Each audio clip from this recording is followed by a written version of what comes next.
సంతోషము, సమాధానము, నెమ్మది, ఉత్సాహం, ఆశీర్వాదం, ఆయుష్ సమస్తం ఎక్కడ దొరుకుతుందయ్యా అనంటే కేవలం యేసు క్రీస్తు ప్రభు సన్నిధిలోనే. హల్లెలూయా. అవునండి. ఎందుకనంటే నువ్వు ఎట్లా చెప్పగలుగుతున్నావు ఈ మాట అని నన్ను పట్టుకుని అడిగితే నేను చెప్తాను. ఒకప్పుడు నేను బాగా తాగుబోతుగా ఉన్నా. ఆమేన్. హల్లెలూయా. ఒకప్పుడు నేను బాగా తిరుగుబోతుగా ఉన్నా. ఒకప్పుడు నేను బాగా చెడ్డ మాటలు ఆడేవాడిగా ఉన్నా. హల్లెలూయా. ఒకప్పుడు నేను లోకాన్ని స్నేహంతో కలిసిపోయి భయంకరమైన నేత్రాశ, శరీరాశ, జీవపుడంబాలతో కలిసిపోయి, హల్లెలూయా, డ్రగ్స్కి అలవాటు పడి సిగరెట్లలో గాంజా నింపుకొని ఎవరికి తెలియకుండా 4 సిగరెట్లు, 5 సిగరెట్లు తాగేవాడిని. దేవునికి స్తోత్రం. తాగిన ఆ రోజు నా జీవితంలో ఆ రోజు మర్చిపోయేవాడిని. ఆమేన్. హల్లెలూయా. యేసు నామానికి మహిమ కలుగును గాక. ఆ మత్తులో ఎక్కడ పడిపోయి నేను ఏం చేస్తున్నా నాకు అర్థం కాకుండా దేవునికి స్తోత్రం. అయినా అనాదికాల సంకల్పంలో దేవుని యొక్క కృప, ఆయన భద్రత, ఆయన క్షేమం, ఆయన కరదృష్టి నా మీద ఉన్నది కనుక బ్రతికి ఆయా సేవకుల చేతిలో పడి దేవునికి స్తోత్రం. హల్లెలూయా. అనేక రకాలుగా చెక్కబడి అనేక రకాలుగా ఏమండి శ్రమలకు పాత్రుడనై నేర్చుకొని, ఆమేన్, కన్నీరు విడవడం నేర్చుకుని, దేవుని సన్నిధిలో దేవుని పాదాలు కడగడం నేర్చుకొని, హల్లెలూయా, నన్ను పరీక్షించడం నేర్చుకొని ఏ విధంగా జీవించాలి, ఏ విధంగా దేవునికి అనుగుణంగా మార్చబడాలి, ఏ విధంగా దేవునికి ఇష్టడిగా జీవించాలని నేర్చుకొని ఉపదేశకుల పాదాల దగ్గర, అపోస్తలుల పాదాల దగ్గర, ప్రవక్తల పాదాల దగ్గర, సువార్తికుల పాదాల దగ్గర, కాపరుల పాదాల దగ్గర, హల్లెలూయా, దేవుని సన్నిధిలో ప్రతిదినం కనిపెడుతూ నేర్చుకొని ఇక్కడ దాకా నిలబడ్డాను. దేవుడు నిలబెట్టాడు. హల్లెలూయా. ఆ నిలబెట్టిన దేవునికి మహిమ, ఘనత, ప్రభావాలు చెలునుగా. యేసు నామం చూసి ఇక్కడికి వచ్చి నిలబడ్డాను. దేవునికి స్తోత్రం.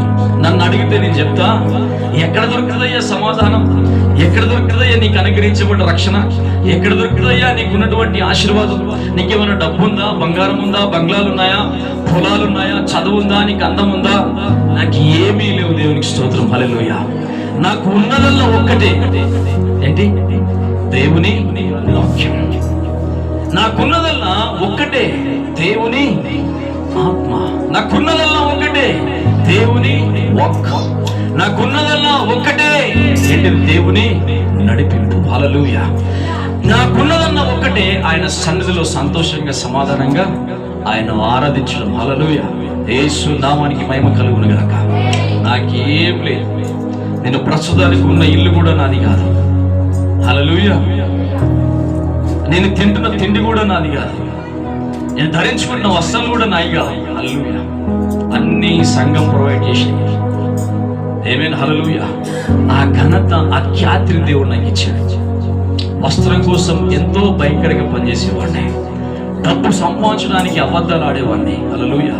డబ్బు సంపాదించడానికి ఒకరిని మోసం చేస్తే డబ్బులు ఎక్కువ వస్తాయి, ఒకరిని చంపేస్తే డబ్బులు ఎక్కువ వస్తాయి, ఒకరిని కాలు తీసేస్తే, చేయి తీసేస్తే డబ్బులు ఎక్కువ వస్తాయి అని చెప్పి, హల్లెలూయా, రౌడీ షీటర్లో జాయిన్ అయిన వ్యక్తిని నేను. ఆమేన్. హల్లెలూయా. అంతటి దౌర్భాగ్యమైన జీవితం నాది. ఆమేన్. అలాంటి జీవితాన్ని కనికరించి ఒక నిరీక్షణ లేకుండా, కలవరంతో, ఏమైతుందో, ఏం జరుగుతుందో, ఏ క్షణాన చచ్చిపోతానో, ఆమేన్ అని బాధపడుతూ, కలవరపడుతూ, అటు ఇటు లోకములో గాలికి చెదరగొట్టు పొట్టువలి తిరుగుతూ ఉన్నప్పుడు దేవుడు నా మీద కనికరపడి, హల్లెలూయా, ఒక వ్యక్తి ద్వారా నా మీద కనికరపడి, హల్లెలూయా, యేసు నామానికి మహిమ కలుగును. చాలా రకాల హింసలు నేను పొందాను. లోకంలో ఉన్నదల్లా ఒకటే, ఏంటిదనంటే మోసం. ఏంటిది చెప్పండి? ఏంటిది? మోసం. మరి విశ్వాసులు పని చేసుకోవద్దయ్య గారు, మరి విశ్వాసులు చేసుకోవద్దయ్య గారు అంటే, నీకు నియమించింది దేవుడు, నీకు ఇష్టాన్ని నువ్వు చేసుకుంటూ పో. దేవునికి స్తోత్రం. కానీ మోసం చేయొద్దు, అబద్ధాలు ఆడొద్దు, కుట్ర చేయొద్దు. హల్లెలూయా.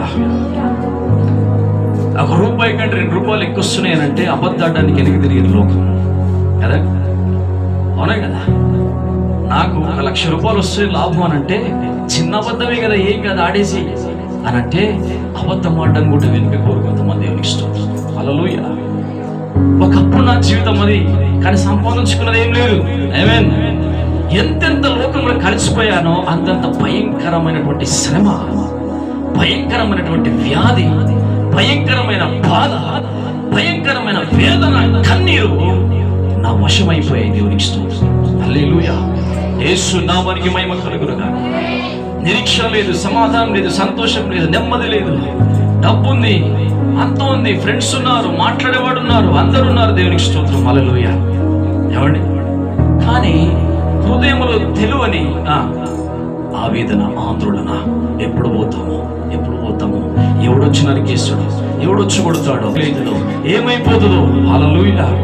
ఆ భయంలో ఉన్నప్పుడు దేవుడు నన్ను జైరాబాద్కి తీసుకొని వచ్చాడు. జైరాబాద్లో మ్యూజిక్ ఫెస్టివల్ జరుగుతున్నాయి. హల్లెలూయా. మ్యూజిక్ ఫెస్టివల్ జరుగుతున్నప్పుడు ఆ ఫెస్టివల్లో ప్రశాంత్ మాస్టర్తో కలిసి పనిచేయడానికి దేవుడు నాకు మార్గాలు తెరిచాడు. ఆ ఫస్ట్ టైం పరిచయంలో నేను పనిచేశాను. దేవునికి స్తోత్రం. హల్లెలూయా. గ్రౌండ్లో పోస్టర్లు వేసే కార్యక్రమం, గ్రౌండ్ క్లీన్ చేసే కార్యక్రమం, కొన్ని విషయాలు, అనేక విషయాలు పనిచేసే కార్యక్రమం, వాలంటరీగా చేసే కార్యక్రమం, అలాంటి సేవలు నేను పాల్గొనుకున్నా. ఫస్ట్ టైం నా మినిస్ట్రీ అది. హల్లెలూయా. అక్కడి నుంచి ఆరంభించబడ్డది. ఆ సేవకుల చేతిలో దేవుడు నన్ను పెట్టి అనేక రకాలుగా చెక్కి దేవుని కృప చేత తన మహిమార్థకరంగా నన్ను వాడుకుంటూ ముందుకు తీసుకెళ్తున్నాడు. హల్లెలూయా. యేసు నామానికి మహిమ కలుగును గాక. దేవుని సన్నిధి ఎంతో మేలైనది. సమస్త ఆశీర్వాదము, మేలు, దేవుని సన్నిధి, ఆరోగ్యము, ఆయుష్, ఆనందం, నెమ్మది ఇక్కడే దొరుకుతుంది, కానీ ఇంకెక్కడ దొరకదు. హల్లెలూయా. నువ్వెక్కడ పనిచేసినా దొరకదు. దేవుని మందిరములో పనిచేయడం ద్వారా, దేవుని మందిరములో కూర్చొని దేవుని మాటలు వినడం ద్వారా, దేవుని మందిరములో మోకరిల్లి ప్రార్థన చేయడం ద్వారా, దేవుని మందిరములో నిరీక్షించి కన్నీరు విడిచి దేవుని పాదాలు కడిగితే ఖచ్చితంగా దేవుడు నీకు సమాధానాన్ని, శాంతిని, నెమ్మదిని, ఆయుష్ను, ఆరోగ్యాన్ని అనుగ్రహిస్తాడు. హల్లెలూయా. అంత మాత్రమే కాదు, నా కుమార్తె జీవ గ్రంథంలో నీ పేరు రాసి నిత్య జీవానికి పాత్రుడిగా నిన్ను చేస్తాడు. క్రీస్తునందు మృతి పొందిన మృతులు ధనులు. ఆమేన్. హల్లెలూయా. వారు మృతి పొందినను తిరిగి లేస్తారు. మళ్ళా వారు నిత్య జీవితంలో పాల్గొంటారు. వాళ్ళ శరీరాలు వాళ్ళకి అమర్చబడతాయి. వారి ఆత్మ వారికి వస్తుంది, వారి జీవం వారికి వస్తుంది, వారి జీవితం వారికి వస్తుంది, వారి నిత్య జీవం వారికి కేటాయించబడుతుంది. ఆమేన్. హల్లెలూయా. క్రైస్తవుడికి ఉన్నది, యేసు క్రీస్తు ప్రభువును వెంబడించే వారికి ఉన్నది, లోకంలో ఉన్న వారికి లేనిది ఏంటయ్యా అనంటే నిత్య జీవం. చెప్పండి, ఏంటది? నిత్య జీవం. నేను ఎంతో సంతోషంగా, ధైర్యంగా చెప్పగలుగుతా. ఇప్పుడు కన్ను మూస్తే ఎక్కడికి పోదు? ఈ నిరీక్షణ కలిగి జీవించాలా. ఎవరైనా సరే, పాస్టర్లైనా, ప్రవక్తలైనా, ఉపదేశకులైనా, కాపర్లైనా, స్వార్థికులైనా, అపోస్తలులైనా, సంఘస్థులైనా, ప్రార్థనా వీరులైనా, పాటలు పాడేవారైనా, వర్షిప్ లీడర్లైనా, మ్యూజిషియన్స్ అయినా, విశ్వాసి అనబడ్డవాడు ఎవరైనా సరే ఏ విధంగా నిరీక్షించాలి అంటే, నేను ఇప్పుడు చనిపోతే ఎక్కడికి వెళ్తా? ఖచ్చితంగా పరలోకంలో కన్ను తెరుస్తాను. నాకు పరలోకానికి ఆహ్వానం ఉన్నది, జీవగ్రంథంలో నా పేరు లెక్కింపబడి ఉన్నది అనే విశ్వాసం, నిరీక్షణ నీకు నాకు ఉండాలా. హల్లెలూయా. యేసు నామానికి మహిమ కలుగును గాక. అదే క్రైస్తవ జీవితం. అది దేవుడు నాకు ఇచ్చాడు కనుక అన్నిటినీ పెద్దగా ఎంచుకొని ఇది ఒక్కటే శ్రేష్టమైనదని నమ్మి దేవుని సన్నిధిలో అమర్చబడి, స్థిరపరచబడి, ఆయన సన్నిధిలో ఆత్మను సంపాదించడానికి నా వంతు ప్రయత్నం చేస్తూ ముందుకెళ్తున్నాను. హల్లెలూయా. నాతో పాటు కలిసి పనిచేసే వారిని అందరినీ దేవుడు ఈ విధంగానే దీవించి ఆశీర్వదించును గాక.